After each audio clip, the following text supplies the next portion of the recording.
everyone, welcome to a new video on the channel. Today is the mid-month reading update for September and I can't wait to get straight into it because we have 7 books to talk about and we're not going to waste any time. Here is book number 1, The Righteous by 𝓤𝓲𝓷𝓭 was the first book that I finished this month and I gave it 3.5 stars.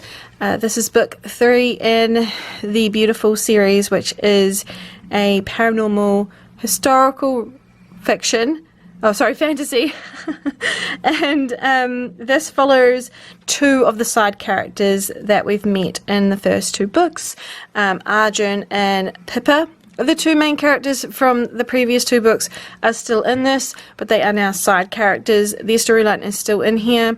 Things I enjoyed about this book, I still like some of the character development. I really enjoyed 𝓬𝓲𝓭 and 𝓬𝓲𝓭 and getting to learn more about them and how they are as people. Their backstories were really interesting and I would have liked to have spent more time with their relationship development. This follows them both entering the magical world of the Fae. 𝓬𝓲𝓭 is half Fae and he's gone there to try and get some medical help for one of the vampires that got hurt in the book previously, and 𝓬𝓲𝓭 is human and she's gone and they're trying to find her best friend who's gone missing and she wants answers. She knows that he's the man to try and get them from and she follows him into the magical world and they both end up getting into a marriage of convenience. I didn't enjoy the elements that surrounded them, as in there was a lot of political maneuvering that I wasn't really interested in because I really enjoyed the vibes of the time spent in New Orleans, which is where the book was originally set. I'm not really fond of this magical Feyland. I do, however, like some of the elements, especially when they travel to the other magical land, the courts, sorry, there's 2 courts there, and when they travel to that one was a bit more interesting. There was still not enough development for me to fully commit to everything that was happening though, and the main characters from book 1 and 2 are basically pointless in this. Their personality is completely gone and I wasn't really interested in all the side point of views that came in as well. I just feel like the pacing is a little bit off in this world now that we've gone into this more magical realm. I am going to finish the series because there's one last book coming out, I think at the end of the year, and I've read this far, but very disappointed with how this has gone because book 2 was really setting up to be a 5-star read, and since then I've sort of been on this downward slope. So kind of sad about that, but beautiful cover. And there was some promising moments that I did enjoy. The second book was an ARC, but the book is now out, so I have the physical copy here. It's actually signed by the author, and there's some cute little messages in here.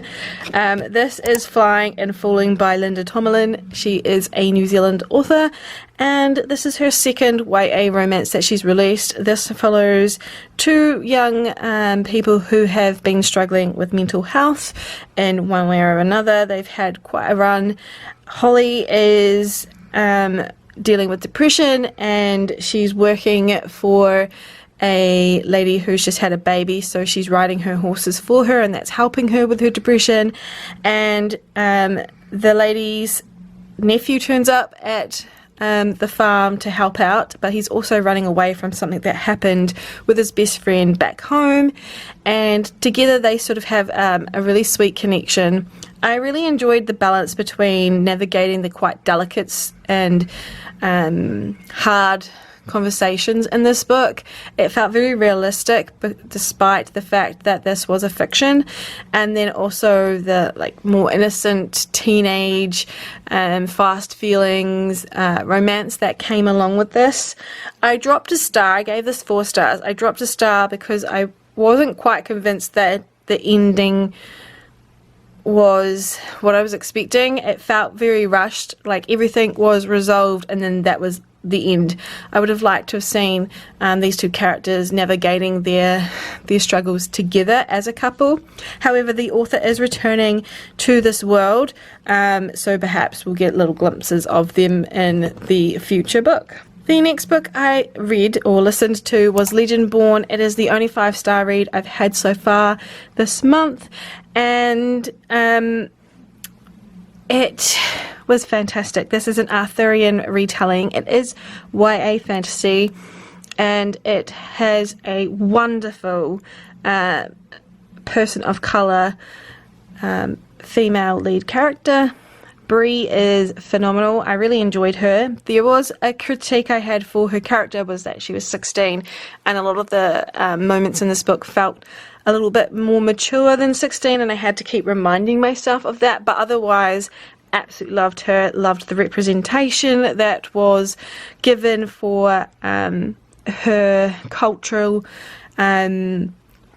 heritage and the suffrage. This is set in the South, so there was racism explored, and how that affected throughout the time periods that were expressed in this. It was really, really interesting. It's hard to give like a full review for this without being kind of spoilery, so I'm trying to be really careful, but essentially Brie has lost her mother. She's suffering from grief and ends up going to a college that she really wanted to go to because her mum went there. She wants to get closer to her mum, I think, and also escape the feelings of being that girl who lost her mum back home. But being 16, it means that she's applied for a special course there, so she is going to be around college students, but is obviously only 16.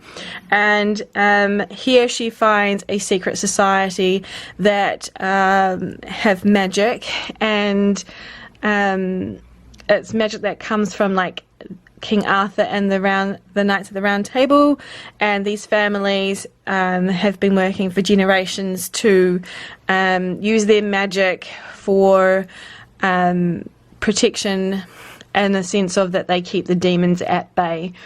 And the more she spends her time with these people, the more she discovers about herself and the magic she possesses as well.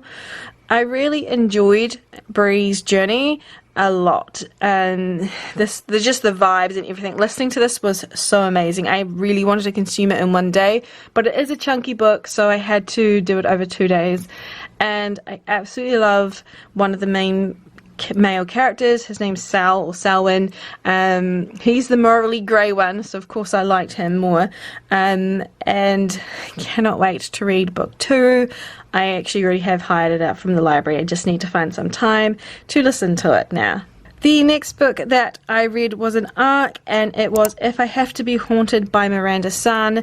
This is, it's not listed as a series, but I think it's going to become one. The ending of the book, whilst everything's resolved with the two main characters, has an epilogue that opens it up for this world to be further explored.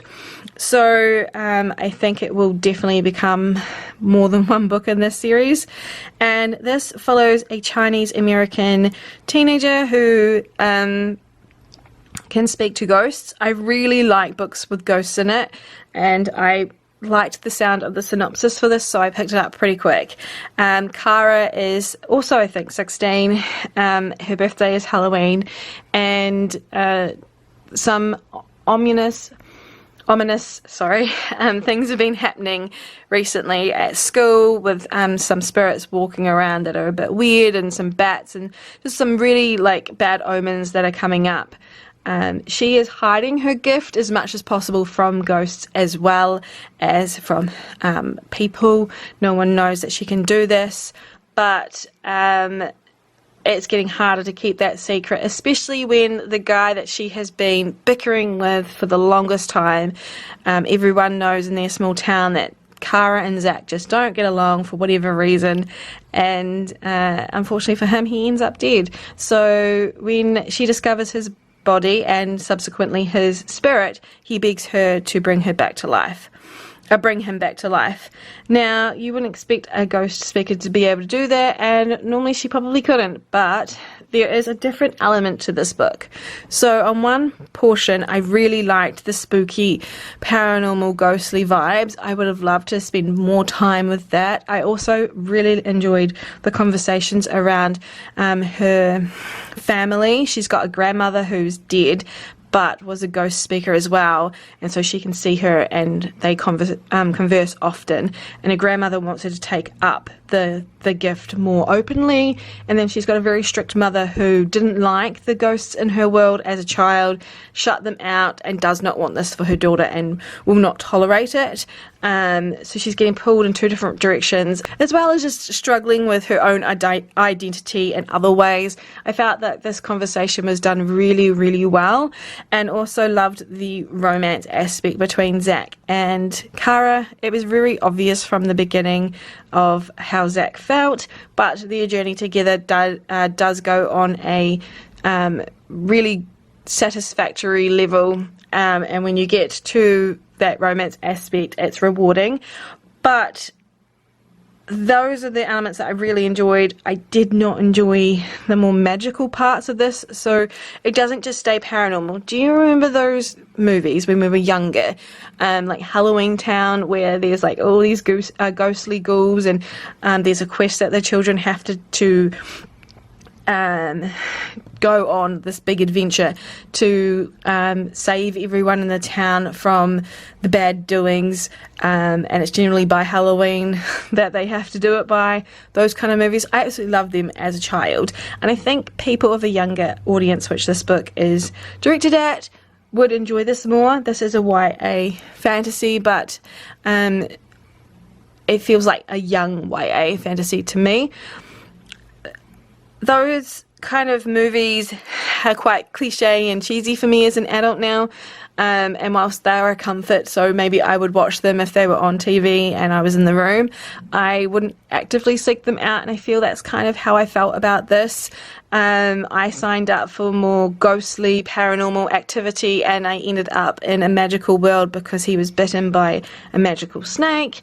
And that's how he has the ability to be resurrected within a week if they find the antidote. And they travel through this liminal world, and lots of things happen, very nonsensical at times. It just wasn't for me. So that is why I gave this 3.5 stars.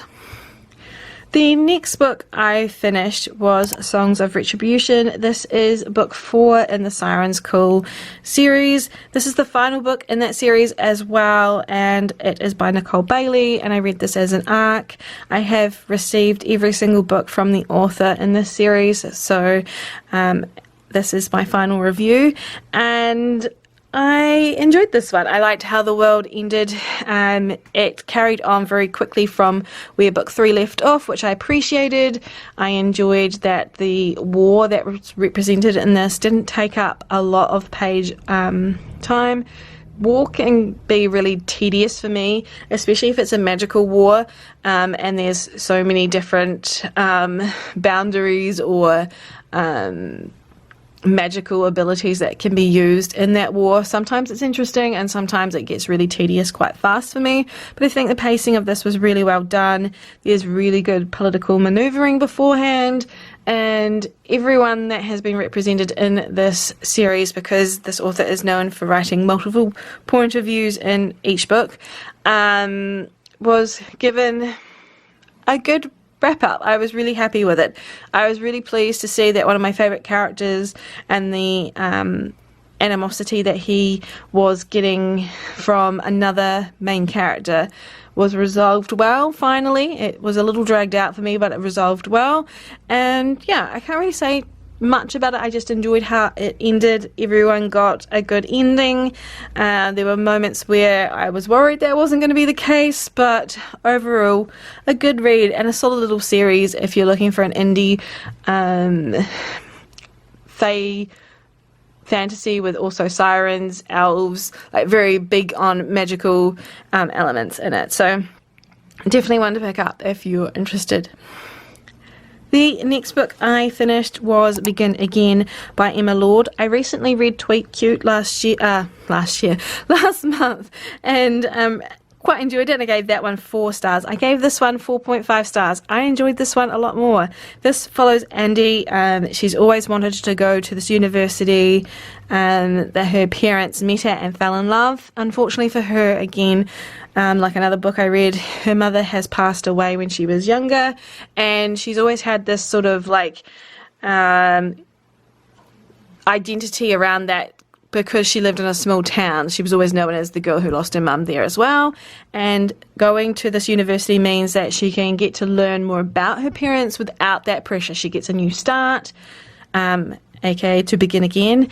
And she's got these big rigid plans in life. She has this whole year, like 5-year, 10-year plan in place at the beginning of the book, and you get to enjoy watching that fall apart. She's got a boyfriend who she travelled to this university and to surprise because he was already there, and turns out that he is not there anymore. He transferred back to the community college she was going to in their hometown, so she's got to navigate being away from him again. She's also got stuff with classes and not doing very well in them, learning about her mother through different things, and this really adorable found family friendship that she creates with 3 others, one being the main male character.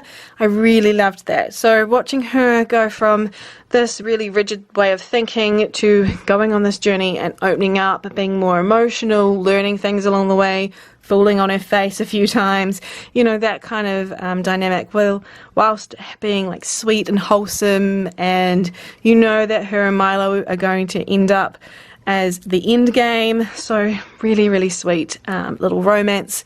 If you enjoy books by like Rachel Lynn Solomon and Lynn Painter, her YA romances are just as good as this. I would highly recommend reading this. The only reason I dropped half a star on this rating was because I didn't like she swears by doing things like instead of saying a curse word, she would say, oh, fudge cookies, you know. And that's quite cute for 2.5 seconds, but it was quite littered through the book, and it was kind of cringe. And also I struggled in the beginning to grab a sense of enjoying Andy because of how rigid she was. I think that would be the reason why. I personally found her really hard in the beginning to get invested in, and I almost stopped reading the book or listening to it, but I'm so glad that I didn't, because I really, really enjoyed this one. And the final book to talk about today is Ghosted by Sarah Reddy. This is another one of her fantastic, emotional yet hilarious standalone stories.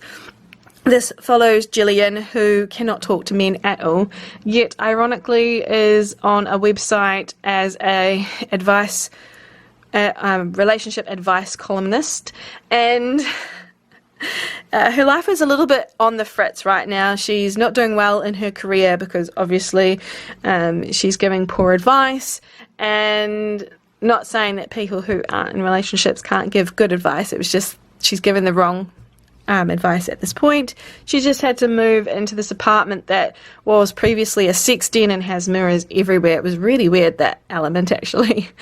And then she casually finds out that she's sharing the apartment with someone who is dead. He just appears in her life and he knows her name before she even has seen him before, and he says, but we're friends.